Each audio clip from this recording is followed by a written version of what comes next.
ธรรมาตราอันมีหัวข้อชื่อว่านาดี8ล็อกข้อไว้เมื่อวันที่19เดือน4 2019ปางจ้างกรรมฐานอนัตตาวิปัสสนากรรมฐานกาดกู่เว้งตนตี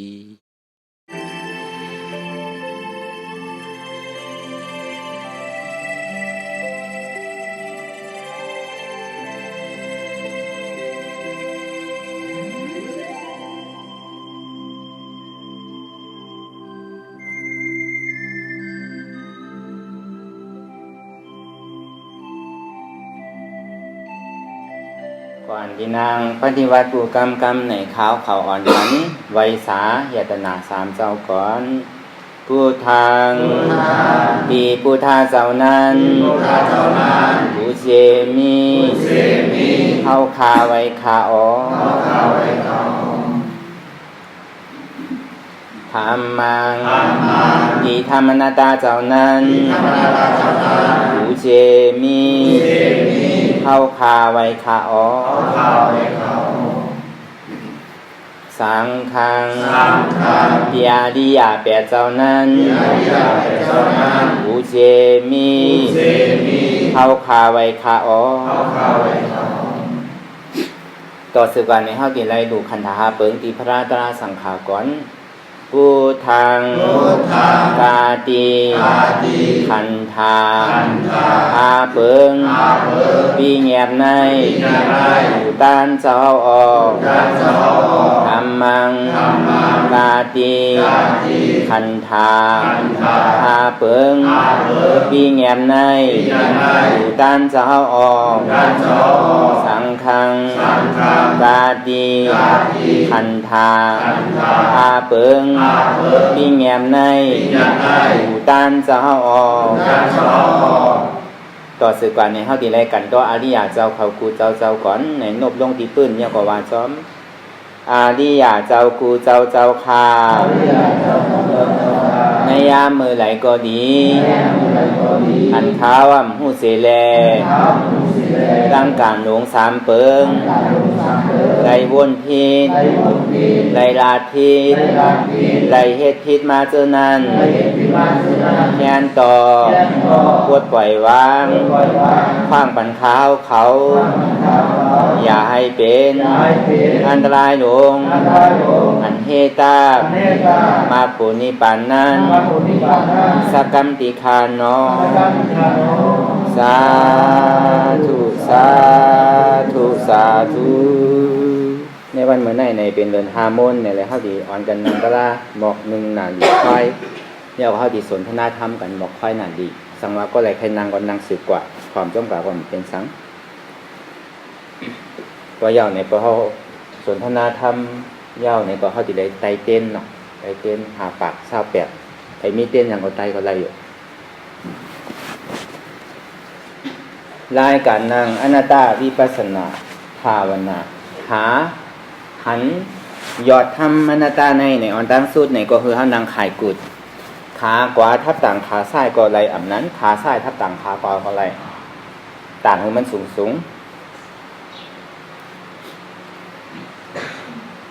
ก็อย่างในมือ2ขอนต่างตับ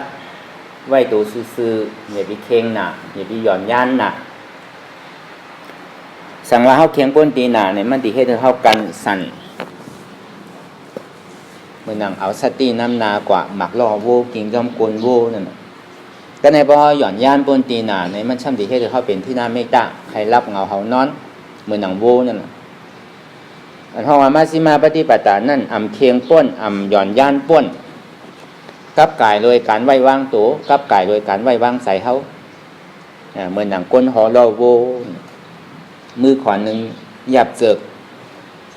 ทิ้งเจิกไว้ดีๆเนี่ยมือขวานึงทำยับค้อนไว้ดีๆพอโวนั่นติก็กินเยอะกินยากินน้ำก็ดพัดไปมันติดๆกันเนี่ยป้องกับวนขาวนมือวนหัววนตัวว่ามันมีหัวมีขามีมือมีโตเอ็นอ่านเมื่อนั้นกว่าตั้งนานเนี่ยเพราะมันตืออยู่ในก็ดพัดติดๆกันอนัตตาติดๆกันอ่ำใจโหเก๋าอ่ำใจมือเก๋าอ่ำใจขาเก๋าอ่ำใจตัวเก๋าอ่ำใจใจเก๋าอ่ำใจเจ็บเก๋าเนี่ยไว้ใจมือหนังก้นฮอโลโวเลยขับกว่าติด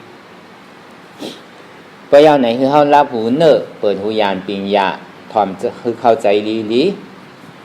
เอาอิดจ้างตื้อกำน้ำถามเก๋ๆรัดเก๋ๆก็เย้าไหนคือเขารับหูเนอรับตาเนอเปิดตาญาณปิญญายากตัวที่มันน้อยวิญญาณใจที่อันหู้นั่นในอันไหลเสียนอันในที่มันปกเกิดขึ้นมาตั้งไหลเสียมว่ามาตั้งเสียงมาตั้งห่างมาตั้งอายมาตั้งอายาสามาตั้งการตุ้มเตอมาตั้งใจเจิกในอ่ำเจิกอันนี้ที่เด็ดๆมันเนี่ยก็คือรับหูรับตารับหูหนังรับศพรับตัวยาวก็เปิดใจอันเดียว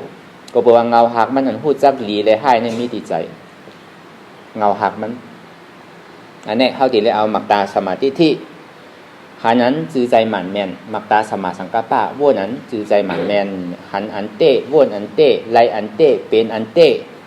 ตั้งอุบตั้งลาตั้งจานั่นก็เป็นอันเต้เนี่ยอันนี้คือเขาเป็นก้นอันเต้อย่าไปเป็นก้นอันตู้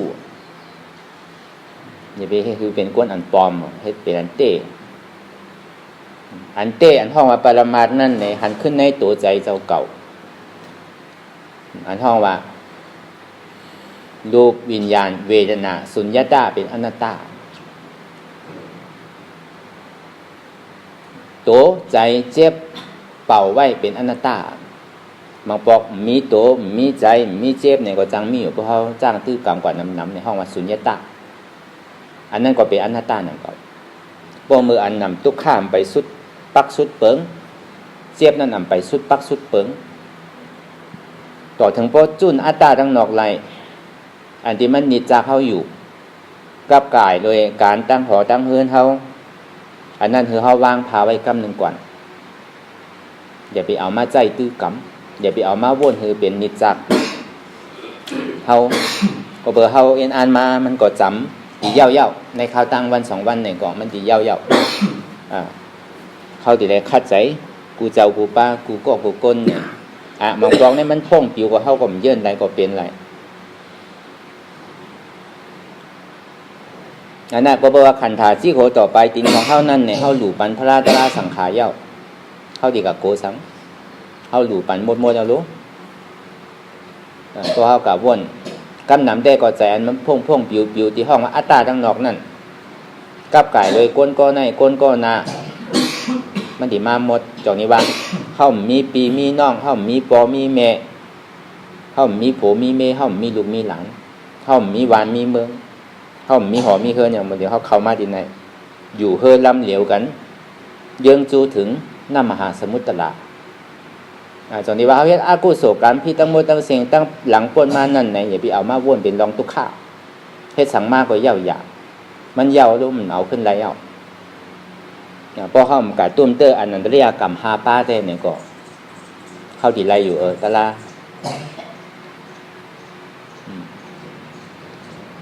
เดือผ่าตีนพระเป็นเจ้าออกเลือดคาผ้ายาหันตาย่าสังขารแตกเป็น2คาปอคาเมเนี่ยในพ่อมีหาเปิงนั่นเนี่ยแต่ก็ตาดีมาให้หับตับเพื่อหลังเพื่อลำในตาดีกว่าจู้นำปังไหลเนี่ยมีท่านั่นแหละเป็นไรจงนี้ว่าการอันที่นั่นเนี่ยมันเย่าอีปอกก็เพื่อเขาเป็นดูพระราตราสังขารเย่าเนี่ยเขามีเย่ากำหนำแต่มันที่เอาลองตั้งหลังมาวนเป็นลองทุกข้าที่ติวนลองก้นก็ในก้นก็นาพอก้นก็ในก็นาจอดเจเสียงเย่าเนี่ยสังกับวนลองเฮิรนในเฮิรนนาวานในวานนาในนาเมืองในเมืองนาอ่ำเย่าอ่ำสุดอ่ำเสียงอีปอกกำก็กว่าตั้งหลังกำกว่าป้นกว่าตั้งนายตานมันตีตื่นหู้อยู่กับปัจจุบันนั่นเกวาวางเต้อันว่าวิปัสสนาญาณนั่นมันตีได้ตื่นหู้อยู่เสเมื่อหนังพุทธะอันติยามวามาเสว่าก็หู้ก็ตื่นประกอบไทยแต่ห้องว่าผู้รู้ผู้ตื่นผู้เบิกบานก็หู้สังละหู้ว่าทุกข้าเป็นอนัตตาตื่นปองว่าสังละตื่นปองว่าอ่ำตายเจ้าพุทธะในอ่ำตายเจ้ายาหันตาเขาก็อ่ำตายอันนี้เขาดีเลยมีก็หู้ก็ตื่นพอมีก็หู้ก็ตื่นยาวเนี่ยก็มันอยู่ในตัวในใจเขาเนี่ยธรรมะดาราอันว่าเนี่ยมันอยู่ที่ไกอยู่เมืองกะลาอยู่เมืองในเมืองนาอยู่ที่ก้อนในก้อนนามันอยู่ในตัวในใจเขาก้อยกะมันมีก้ออันมาห้องมันตื่น มันยังตึกรับสิ่งไว้เหมือนอ้าเงือพอก็ป่องก้อนไตเฮาเนี่ยป่องมังเงือพอป่องกำมานไหนดูป่องมันเงือพอป่องก้อนไทยเนี่ยก็ไทยพอป่องก้อนไทยเนี่ยก็โง่เนี่ยก็ป่องมังเงือห้องมาพอพระเป็นเจ้าซ้ำอัตตาเกาเงืออันเนี้ยที่ได้มาเอาเงือเกาออกมันที่ได้มีหมักตาวิจารนั่นคือแล้วมันที่เป็นนั่นที่ได้เอาหมักตาวิจารสขาหันพอมีหมักตาวิจารสขาหันเนี่ยในห้องห้องเงือเขาเป็นคนพุทธศาสนาพอเขายอมรับทุกข์ขันใจมันปกเกิดขึ้นมาตันหือก็อยากถึงพอถึงอกถึงใจทุกขันหือพอสุดปักสุดเปิงเจ็บนั่นหือพอสุดตีสุดของตีสุดเพราะมันตีสุดของตีสุดอันมาทุกข์เนี่ยเพราะมันสุดยาวเนี่ยพอทุกข์สุดยาวก็สุขเกิดเพราะว่ามันไปทุกข์ถึงตีสุดยาวในสุขโปตั้งนาเนี่ยในห้องว่าอันตรายของนิพพานอันนั้นกับหันนิมิตอันแน่นาเนี่ยนี่เป็นอันตรายของนิพพานอันนั้นปิญญาณน้ำนาป้นติ่มหันสะเพาะอันเตี้ยก็ว่นกว่าตั้งนากว่านั่นเป็นอันตรายของนิพพานจากนี้ว่าทุกข้าพอถึงอกถึงใจเหมือนหนังกาปันพองยามเหลียวในห้องว่าเป็นปกติสวากากาปันเมื่อพุทธคัมภีร์เป็นจะเข้าได้ก็มันก็มีมันก็ถ่อมเสียงหันห่างได้ยินข่าวนี่ตกเป็นศรัทธาโสดาบัน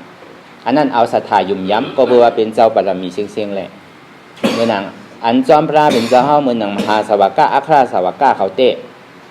เขาเป็นเจ้าบารมีที่ได้สร้าง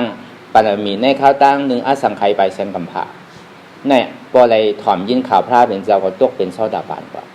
ถ่อมเสียงหลายๆมันได้หันห่างในก็เหมือนหนังปอนายของนางวิสาขานั่น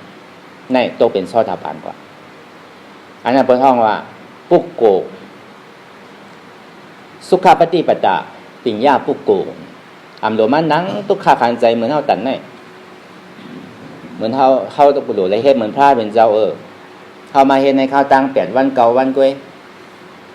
พระเป็นเจ้านี่จ้างทุกขจริยาในข้าวตัง6ปีย่อม2เดือนนี่เอาอัตตาเก่าออกนี่เอาอัตตาทั้งนอกออกนั่นแหในข้าวตัง4อสังไขยไปแสนกำพาเอาเก่าออกเอาอัตตาทั้งนอกอันมาจุนอัตตาทั้งในนั่นในข้าวตัง6ปีย่อม2เดือนอันนี้เป็นตัวพระเป็นเจ้าเฮามันเจ้าในเฮ็ดเต้ๆนู้นมันจะเฮ็ดเรียนๆนู้นเอาสติน้ำหนาเอาสมาธิน้ำหนาก็อ่องเตอไปเป็นเตอกำเนิดสุดมาในจึงที่เอาปิญญาน้ำหนาในจึงที่เป็นพระเป็นเจ้าเฮาในพาผืนเหลียวฝนตกก็ผืนนั่นย่ำอยู่แดดออกก็แห้งอยู่จึงนั้นเมืองกาลานั่นเนี่ยก็ใจว่าเหมือนหนังดินเมืองเฮาต้นไม้นี่มันใจว่าใหญ่เหมือนหนังเมืองเฮาใหญ่เต้ๆก็บอกแขนมือไงเมืองไต้เฮาในต้นไม้ใหญ่น่ะรู้ดินก็มันมีลูกมีอุ่งมีหินเมืองกาลาในหินเนี่ยพอเหยียบใส่พอวัดขาวัดดินมาเก่าทุกข้าขานใจพระเป็นเจ้าเนี่ยนอนนู้นั่งก็ใครรับว่ายางกว่ายางมาพระเป็นเจ้าเฮ็ดมาเสียงพอยางก้นยาวเนี่ยซ้ำนั่งพอนั่งเอาซ้ำยาง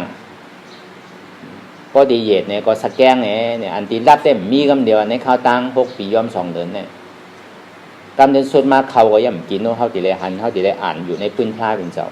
อันนั้นพระเป็นเจ้าเฮ็ดแต่นั่นตันเด้ออันเขามาเฮ็ดในข้าวตัง8 9วันก้อยเด้เนี่ยในวันหนึ่งมีอยู่24นาที24ชั่วโมงในอันการที่เขาเฮ็ดเต้ๆมีอยู่8นาทีเด้การที่อันเขาลือนั่นมีเป็นกระหือนั่นเป็น16นาทีอันเนี้ยเขาสำคัญคุกใจไรพุทธะข้ามพระเป็นเจ้าเขากระโจติหาอนัตตาสะพอมาอะไรเนี่ยทำง่ายๆแก่นเจ้าห่อไว้อนัตตายาวเนี่ยเหมือนหนังเสียชุมาเขาโปวุนเฮาเนี่ยโปวุนที่เฮาก็ซ้ำไรกับหันหน้าตายเลยเอามาสั่งสอนปันเฮาลุงน้องตะเป้นั่นนะพระเป็นเจ้าเป็นอนัตตาเสตาไรธรรมะอนัตตาเสตาเนี่ยป้อมมีศักดิ์สิทธิ์ได้ก็เปิ้นหยุ่มย้ำว่าพระเป็นเจ้ามีเตตระเป็นเจ้ามีเตสังขารเป็นเจ้ามีเตอริยสังขารว่านั่นก็ในลุงน้องตะเป้อันก็อันไรคู่หันเป็นกว่านั่น เป็นเจ้าเย่าตัวหลีงามกว่านั้นเนี่ยป้อมมีลุงน้องตะเป้แหละผู้หันจอมเนี่ยก็เปิ้นยุ่มนังเก่าอันใดก็มันดียุ่มย้ำเกอดีอันใดก็มันดีไวดีสาตั้งแต่พุทธะข้ามพระเป็นเจ้าตั้งแต่ธรรมะคำสั่งสอนของพระเป็นเจ้าตั้งแต่อริยะเจ้าเขากูเจ้ากูป้าเนี่ยเปิ้นเฮ็ดตั้งฮัดตั้งหันเนี่ยง่ายๆนังเก่าอันนี้เฮาสำคุกใจไหลพวกมือเฮานังตะลากว่าย่าเฮาตีก้านเนี่ยเฮากูเนี่ยอันนี้คุกใจไหลเขาเจ้าสามป้าเนี่ยยตนาสามป้าอันว่านั่นแก้วแสงที่อันแมดหลอนต้อนเก้หรือเปิ้นเป็นที่อันแมดหลอนต้อนเก้หรือผีสางสตวาตั้งโมตั้งเสียงถูกดีไวๆสาเป็นเจอพันเป็นนาลินดีตาดีปลุกซอมเฮาในเหมือนหนังเจอพันนาหลีเนี่ยมันมี8ล็อกอันว่านั่นบ่เจอพันดีเงินคำหามาโดยสุจริตหามาโดยลักเลิศป้อมบุบตีเบิ่นหามาโดยบ่าโดยแห้งเฮาในห้องว่าเจอพันดีบ่เจอพันดีเอาในเฮาที่ได้หมอปลูกซ้อมหน้าตีดีหน้าหลี8ล็อกหน้าหลี8ล็อกเป็นทางละโสตปฏิมรรคโสตปฏิโภสตกามิมรรคสตกานิโภอานาคามิมรรคอานาคามิโภอรหัตมรรคอรหัตโภอันนี้พอเป็นเจ้าย่าหันตาเนี่ยก็เป็นหน้าหลีถึง8ล็อกเมื่อนั้นโสดาปฏิมรรคนั่นไหนเมื่อนั้นเฮาหามาจ้างตื้อกรรมอำโกอำก้านอำข้านอำดื่มอำนึงอำต้งอำค่ายอำลายอำเปิดตามื่นตาอำมองขิงมองข้าวมองยามหันตุกข้าลีผู้ว่าตุกข้านั่นเป็นอนัตตาถึงว่ามันสุดเซงกว่าเนี่ยก็เฮาหยุ่มยามว่าตุกข้านั่นเป็นอนัตตาในเปิ้นห้องว่าลองอริยะห้องว่ามากไปตัดเตอหนังเก่าเป็นมากในหน้าหลีนึงล็อกหนังเก่าอันที่เฮามาจ้างดื้อกรรมนั่นก็หนังนั้นหนังเก่าเฮาก็เป็นหน้าหลีอันนึงอยู่ก็ในปตกเป็นโสดาปฏิโภคยาวเนี่ยห้องว่าหน้าหลี2ล็อกอันเนี้ยหน้าหลีเจอพันก็หลูหลีหน้าก็หลูหลีก้อยกะเจอพันดีเหมือนนางเวียวิจาเขาตั้งโมตั้งเสียงเตี่ยได้มาเฮ็ดดูซ้อมเขานำอาหารตั้งกินปัจจยาสีป้ากูเจอกูอันกูลองเตี่ยเขามีศรัทธายุ่มย้ำในยตนา3ป้าพระตราสังขารนั่นมีไผวักมีไผค้านมีไผจี้มีไผสั่งเอาอานาเต็กเต็งกันในปองว่าเขามีเจตนาในหมักหัวใจเขาเนี่ยอันในห้องบักเจอพันดีนาหลีเสต้าเนี่ยก็เพราะผล9 ปีมันดีก็มันไล่หนังเก่าอันเนี้ยมันมีเจตนาออกเกิดขึ้นมาในตัวในใจเนี่ยอันในห้องบักผล9 ปีก็ดีก็ในเมือนเฮาจกอยู่นั่นเมือนเฮาเอาเงินจกอยู่เมือนมันตึกออกน้ำหมุนนั่นเนี่ยเฮาก็ตุ้มเตอใจเฮาโกหมจมอะไรเฮาดูเฮาตันเหมือนเฮาเฮ็ดเวียจามาก็หนังนั้นหนังเก่าตั้งแต่วันทน1ต่อถึงมาวันเหมือนในวันทน8เย้าเนี่ยวันทน7เย้าเนี่ยเฮาก็ตุ้มเตอใจมีการลังเลสงสัยข้านยุ่มยำศรัทธาโหมจมเตียนเฮาเลยมาจ้างตื้อกรรมได้มากับหลู่ซ้อมกูเจอกูลองในก็โหมจมไม่แลมีเจตนาอยู่เนี่ยอันนี้เฮาผลกลางปีก็ดีก็ในผลกลางปีดีครับเย้าหนังเก่าที่ได้มีผลปลายปีก็ในกำเนิดสุดมาตราเย้าตัวหลีงามกว่าเย้าสังว่ามันมีอย่างที่มันเข้ามากูเจอกูลองเฮาก่อมตุ้มเตอใจเฮาหลู่เย้าก็เย้าหลู่เย้าก็เป็นหลู่อนัตตามันจะว่าหลู่เป็นอัตตาเกาหลู่ข้างในยังก็ไปเหมือนอกเหมือนใจเกาเตอยังก็เลยเฮ็ดกินห้างก้อยตักกินห้างก้อยตอนน่ะเฮาก็อยู่ต่างที่ต่างในเปิ้นไว้กาคันน่ะเปิ้นที่ไรว่าเฮาตะปันป้อนยาวๆที่ไรตกบาดหยาดน้ำเต้ๆนั่นน่ะอันนี้ก็ดูเย้ามันกาซั่นที่ไรตักกินห้างก้อยใครกินทางเขามันไรกินเอาเปิ้นว่าก้อยหนังเก่าเนี่ยเฮามีกรรมตุ้มเตอซึ่งนั้นเนี่ยอันนั้นปองว่าคนปลายปีก็ดีเพราะว่า1เจอพันดี2นาดีนา8ล็อกก็เข้าเลยปลูกหญ้าล็อกไหลเสมมาเลยปลูกหญ้าตั้ง8ล็อกก็แค่นดีหนังเก่าผล9 ปีก็ดีผลกลางปีก็ดีผลปลายปีก็ดีเหมือนดังอันใจอธิษฐานยังสู้เฮากูเจอกูลอง กับการเลยอธิษฐานเตียนเฮาเลยสุดต้องไว้ห้างไผห้างมันอันนั้นจะก็ห้อมมั่วแต่ละมังก้นก็ตีอธิษฐานดิมเหมือนกันนังเก่าก้อยกะเฮาอธิษฐานอยู่ในใจว่าอ๋อกระโจนในพระวาจัดในปานในปังตะลากำในห้อมไปป่องใจดีๆงามๆเสตาก็นังหือได้ยามปิงยาอันเฮายังตึกมืดตันไว้นั่นหนังหือเลยมันตีคือเลี้ยงเหมือนหนังเดินม้วนนั่นเนี่ยอ๋อปิงยานั่นคือมาหอดมาจอดคือได้ถึง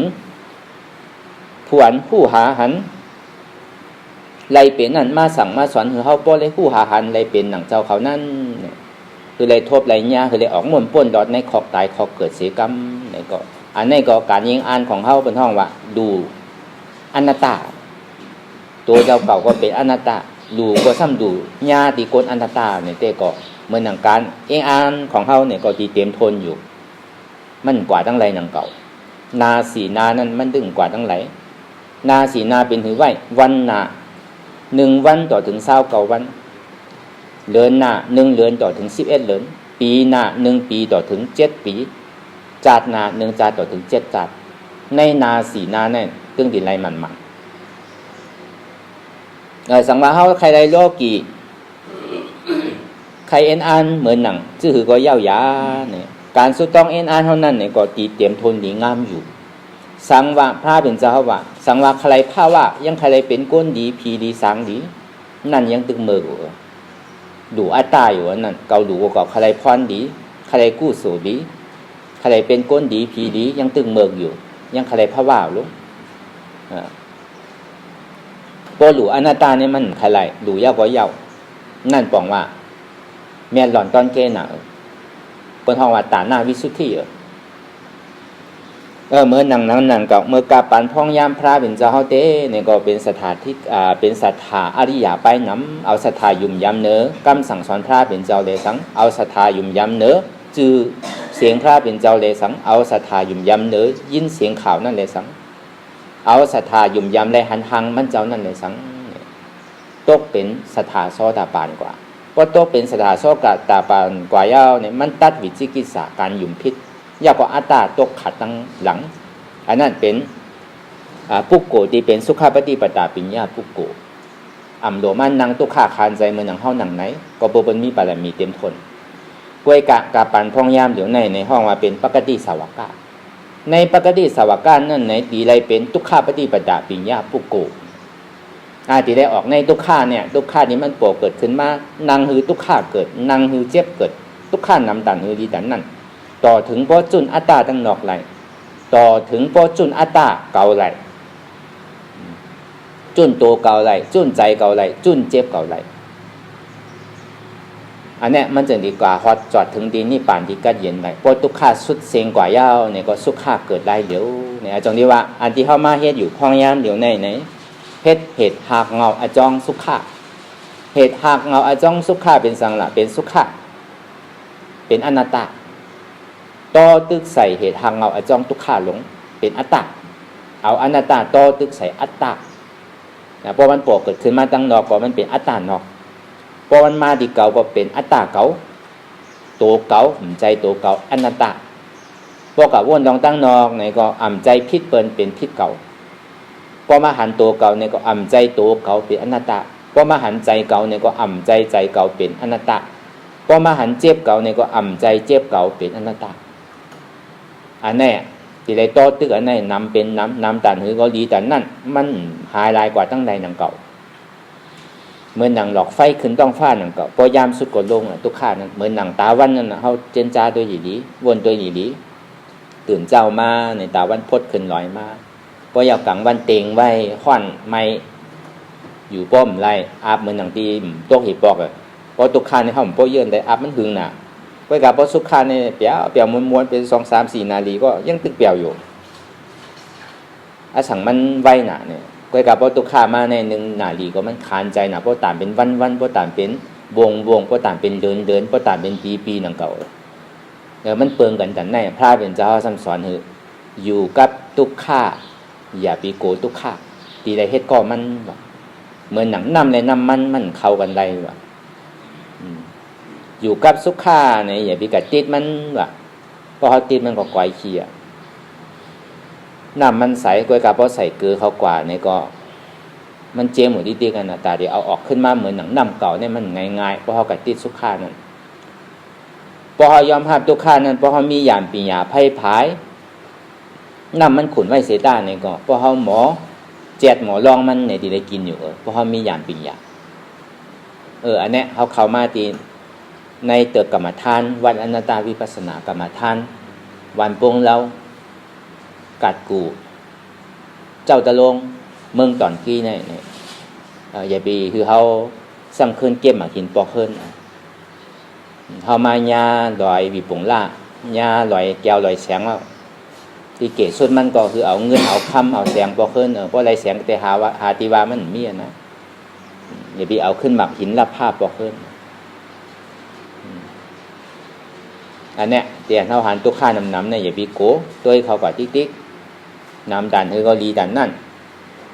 จนที่ว่าในกาปันพ่องยามเดี๋ยวนั่นเนี่ยมันหนูมีปารามีกำเฮาตีเนว่าปารามีเฮามีเนี่ยเฮาตีว่าจังนั้นติ๊กอ่ะเฮาเป็นก้นยิงเฮาเป็นก้นใจเฮาเป็นก้นใต้เฮาเป็นก้นมันเฮาเป็นก้นปะโอเฮาเป็นก้นไทยมีปารามีมั่นใจมั่มหนูมีปารามีที่ได้ตัวตุกข้าน้ำตัวเจ็บน้ำนางต่อถึงตุกข้ามันพอสุดกว่านางต่อถึงเจ็บนั้นพอสุดกว่านั่นหันพอเจ็บสุดแล้วก็มีเจ็บพอทุกข้าสุดแล้วก็ทุกข้าก็มีเป็นสุขข้าเพียงเดียวจังที่ว่าอันเข้ามาเฮ็ดอยู่พ่องยามเดี๋ยวนั่นเนี่ยขาอัตตาหาหันตัดถึงเนี่ยหาสังเนี่ยหาอนัตตาหันสังเนี่ยหันอนัตตาตัดสังเนี่ยตัดอัตตาถึงสังเนี่ยถึงกว่าที่เป็นอนัตตาอันนี้จังที่ว่าหาหันแทบพอดอันนี้เป็นเศษจ่าสีบ้านเนี่ยเตียนเท่ามันนั่งรับตาหาอยู่พ่อยามเดี๋ยวนั่นเนี่ยก็คือเขาหันเนี่ยหันสังในหันเจ็บเนี่ยมันเป็นทุกข้าเสียจ่าเจ็บเนี่ยมันเป็นการมันห้อมอู้เปิ่งพ่องงำมันใดห้อมจี้สั่งมันไหลมันก็เหตุการณ์มันอยู่ที่ติ๊กสั่งว่ามันมีขอถามว่ากอบสั่งเนี่ยมันเป็นการมันหนักก็เพราะว่าเจ็บมันมีอันเดียวเจ็บเนี่ยมันมีแกนโต้งตอดเนตรซานสั่นไหวคมไต่นิ่มห้อนไม้กัดหนาวนักเว้าอ่อนแข็งสู้ตุ่มจับยายจึงหยอดเป็นดูในห้องวัดทัดดงสีเปิงทัดลินนำดมไพเตียนมันสืบเป็นสืบดูแหลกลายค่ายอยู่นั่นมันเป็นการมันเหมือนหนังเข้าคอกานั่นมันก็เหมือนน้ำมันก็หนังเก่าอันเจ็บนั่นตัวเขานั่นก็มันเหมือนหนังกานั่นคับกว่าที่เมื่อเขาตีมาในข่าวต่างในเนี่ยก็เขาก็ตัวใหญ่เดียวรู้หมักล่อก็ตัวกาก็ตัวตีไหลอินไหลมันดีน้ำอินจินหน่อยมันไหลเปลี่ยนก็เปลี่ยนโดมันมีดีก็ตัวไปเรียกมันดีเขาก็เมฆแค่มารู้ที่กับกลัวอย่างมันละเจ็บอันที่มันปวดเกิดขึ้นมานั่นเนี่ยก็เป็นน้ำมันก็หนังเก่าพอน้ำมันดีล้อน้ำเนี่ยก็กำกึดข้างกึดข้างเหยียบกว่าก็มันกว่าถึงไรหนังเก่าที่ได้น้ำมันดีเลียน้ำมันแคบๆอันเจ็บนั่นเจ็บเนี่ยมันเหมือนหนังน้ำมันผู้ว่าเจ็บในมีดีไหลอันผู้ว่าเจ็บในมีดีไหลไหนด้วยเขากว่าดีลีเพราะกับผู้จักเต้นั่นเนี่ยมันมีโหมันมีมือมันมีขามันมีโตมันมีดีอันโตฟู่อันท้องว่าใจฟู่เนี่ยเพราะว่ามันกับหันเต้เนี่ยมันมีอันว่าโหว่าขามือโตตีนนั้นมันมีเตะหันเจ็บผู้ว่าเจ็บมีดีไหลเพราะหันเสื่องนั้นซึ้งเนี่ยหันเจ็บผู้ว่าเจ็บในมีดีไหลในเป็นสมาธิที่ตั้งหันจือใจ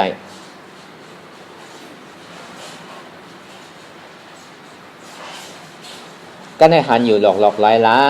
ในห้ามไรหนังเก่ากล้วยกะนำตอนพรดีอันที่มันหันจือใจนั่นไหน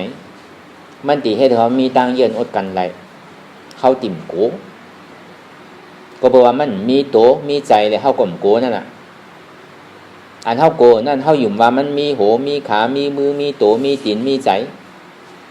อันนี้เขาหยุ่มว่ามันมีตีเต้มันมีก็เพราะเขาหยุ่มอย่างมันมีอัตตาเนี่ยมันหยุ่มว่ามันมีโหมีขามีมือมีโตมีใจอนัตตาซ้ำมีโหมีขามีมือมีโตมีใจอันนี้มันเปิงอยู่ไหนแกมีเชื่อหลับว่ามันหนังไหนกำพอยามันเจ็บมาตีนั้นก็ให้ไก่ให้มาขาก็ตีหักก็เอ็นก็ตีขาดเดียวมือก็ตีพูดละแอวก็ตีงังใน มันใส่จื้อมดๆน่ะเป็นของปิ้งแงบมดๆน่ะเป็นของบัญญัติมดๆน่ะมั่นใจเป็นของปรมัตถ์น่ะมันจะเลยเอาหมากตาปรมัตถ์ด้วยเนาะหมากตาปรมัตถะปรมัตถ์บอกว่าอันเตะปิ้งแงบบอกว่าอันตู้เนี่ยเขายังตึกเสียลายใครมันอยู่เขายังตึกเสียลายกวยกับพอเขาหันพาวัดตะลาพาวัดทุกขาไรพาวัดเหตุทางเอาอาจ้องทุกขาห้องอัตตานั่นตกขาดกว่าไรเมื่อหนังกาปันพองยามเหลียวในเขาติได้เอาอนัตตาโตตึกใส่อัตตาติได้ไว้ใจหันทุกขามันปวดเกิดขึ้นมาเจ็บมันปวดเกิดขึ้นมาตัดถือขาดซาผือเตอคู่ถือออกพาโหเก๋มันนั่นเพราะนั้นแต่ตีเกศส่วนมันเนี่ยก็เขาปิดอัปยาสีภูมิก็เป็นคุณผีอยู่เมืองผีในแคบหนาวเป็นนั่งผีก็แคบหนาวอาริยาอันว่านี่มันกว่าตั้งหลังปอกมันปอกขึ้นตั้งหลังกว่าตั้งนาดีๆอันนั้นเขามันโลกาเซลายคันธาโตตู่เนาในตั้งแต่ซีโกต่อไปที่นี่เป็นตุ่มขี้เสียงตีใครไรอย่างมันเนี่ยเพราะเขาฮัดเนี่ยได้เพราะเป็นก้อใจเนี่ยได้เขาขึ้นผู้ที่สร้างวันนี้มันจะว่าเป็นก้นใจมันจะว่าเป็นก้นยิงปุริสานั่นก้นใจเฮ็ดไรเนี่ยก็เป็นก้อใจก้นยิงเฮ็ดไรเนี่ยก็ห้องว่าเป็นปุริสาเข้าติก้าเนี่ยเขาสำถังว่าปุริสาเนี่ยเป็นก้นใจเหมือนใจก็ไหลหันตุกข้าอะไรน้ำเฮตตาอะไรน้ำอ่ำโกเจ็บอ่ำโกตุกข้าอันนี้ห้องว่าเป็นปุริสาเป็นก้อใจหัตถานเนี่ยอันนี้คือเขาเป็นหนังนั้นหนังเก่าเนี่ยเพราะว่ามันขาดซับตัดเป็นอัตตาที่ตัวกว่าเย้าเนี่ยก็วิจิกิจสาก็รักกว่าทั้งหลังเหมือนกันกาปันพระเป็นเจ้าแต่ตีได้เอาสถายุมยาไม่แลตัดแปดวิจิกิจสาก็อัตตาขาดทั้งหลังไว้กับกาปันพองยามเหลียวนั่นเนี่ยอัตตาตกก่อนวิจิกิจสาในถึงดีหายกว่าอาจจะได้เอาเกาอันตั้งออกนั่นนะอันลำลองมันเต้ในต่างเจื้อต่างลองเต็มหนกว่นสังอย่าไปโกผีเปิ้นอย่าไปโกเพ้อเปิ้นอย่าไปโกเผ็ดเปิ้น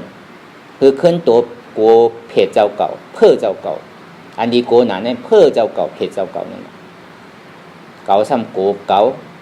าซ้ำโกใจเก่าซ้ำโกเจ็บเก่าขึ้นกำนำอย่าไปโกมันป่าเหี่ยวสร้างแข้งก็อย่าไปโกในตอเขาในมีอ่านโหแสนมันกินปอกนึงเนี่ยกว่าหลายก็หลายตัวก็หัวที่กินเข้ากว่านั่นเป็นป่าเหี่ยวเสียงอันนี้พอมาวนตัวดีๆเนี่ยมันอันไหนก็มันดีโกอันดีโกนั่น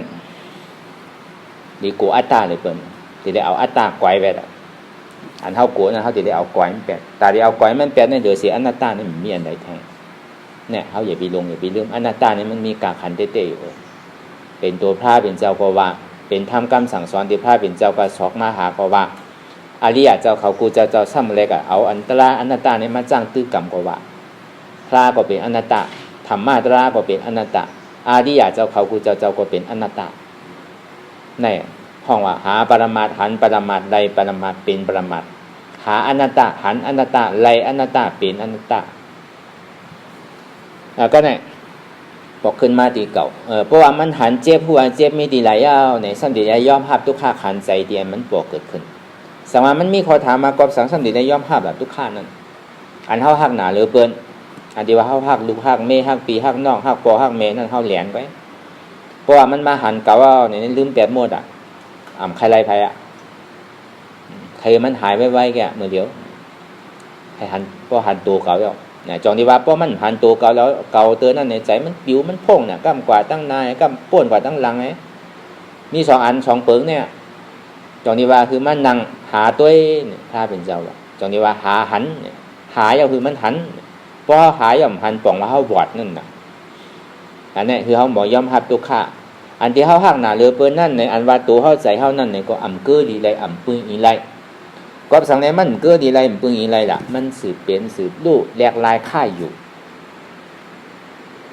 ตัวนั่นก็อำมันกึมใจนั่นก็อำมันกึมก็เปว่ามันอำมันกึมเนี่ยมันสินี่ว่าเป็นทุกข้าใจเฮาก็เฮาเฮ็ดกว่าตีๆเนี่ยใจตัวเก่าก็ใจเฮาใจเก่าก็ใจเฮากวยกาเจ็บในเป็นเก่าทุกข้าในเป็นเก่าเฮาก็ดีทางซึ่งนั้นนั่นเก่า เพราะฉะนั้นทุกข้ารู้มันคือหมู่หือเจ็บนั่นมันคือหมู่แน่